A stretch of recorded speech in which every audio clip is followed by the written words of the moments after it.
আসসালামু আলাইকুম রাহমাতুল্লাহ। অনার্স ভর্তি 2023-24 শিক্ষাবর্ষে দ্বিতীয় মেধা তালিকা কিন্তু আজকে প্রকাশ করা হবে। আজকে 18 এপ্রিল 2024 তারিখ, আজকে বিকেল 4:01 কিন্তু আপনাদের রেজাল্টটি প্রকাশ করা হবে। তো আপনি রেজাল্ট কিভাবে দেখবেন, আজকের ভিডিওটি আপনার জন্য। তো অবশ্যই সম্পূর্ণ ভিডিও জুড়ে থাকবেন।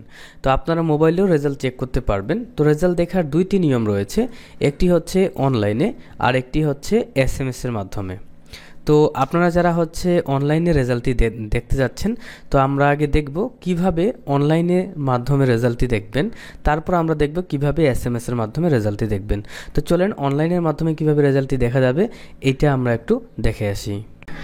তো রেজাল্টটি দেখার জন্য আপনাকে গুগল ক্রোম ব্রাউজারে আসতে হবে। আসার পর এখানে হচ্ছে সুন্দর করে আপনাকে টাইপ করতে হবে NU অ্যাডমিশন। সো দেখেন আমি NU অ্যাডমিশন বানানটি সুন্দর করে লিখলাম, লিখে হচ্ছে সার্চ করব। সার্চ করার পর প্রথম যে ওয়েবসাইটটা আসবে ওইটাতেই আপনাকে কিন্তু ক্লিক করে দিতে হবে। সো দেখেন আমি এখানে ক্লিক করে দিলাম। সো ক্লিক করার সঙ্গে সঙ্গে দেখতে পাচ্ছেন আপনার সামনে এমন একটি ইন্টারফেস আসবে। এইখান থেকে দেখতে পাচ্ছেন অনার্স অ্যাডমিশন, এই যে অ্যাপ্লিকেন্ট, দাঁড়ান, এই যে applicant log in click here, এখানে ক্লিক করবেন। ক্লিক করার সঙ্গে সঙ্গে আপনাকে বলা হবে রোল নাম্বার দিন এবং পিন নাম্বার দিন। তো আপনারা রোল নাম্বার এবং পিন নাম্বার কোথায় পাবেন এটা অবশ্যই জানেন।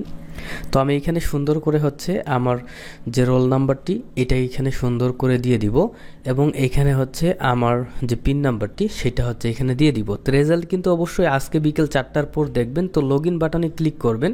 লগ ইন বাটনে ক্লিক করার সঙ্গে সঙ্গে আপনার যদি এমন আসে যে congratulation you are assigned mathematics at Noakhali government college Noakhali according to second merit list, যদি এরকম থাকে যে কোন সাবজেক্টে চান্স পেয়েছেন সাবজেক্টের নাম লেখা থাকে এবং কোন কলেজে চান্স পেয়েছেন সেই কলেজের নাম লেখা থাকে, তাহলে কিন্তু আপনি দ্বিতীয় মেধা তালিকায় চান্স পেয়ে গেলেন।